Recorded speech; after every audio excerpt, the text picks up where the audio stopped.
Три грешки, които хората допускат, когато пазаруват на намаление.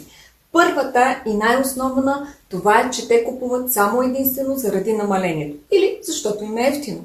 Защо да не купя 5 неща, отколкото едно? Това е тяхното мислене, което за мен е изключително погрешно. Качество не е равно на количество. Пълен гардероб с ненужни дрехи е равно на празен гардероб. Съветът, който мога да ви дам е, преди да решите да купувате нещо на намаление, си направете своя план.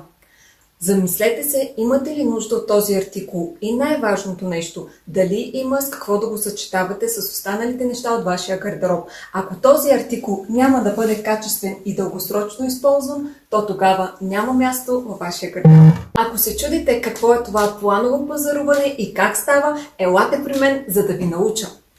Стана дълго, затова в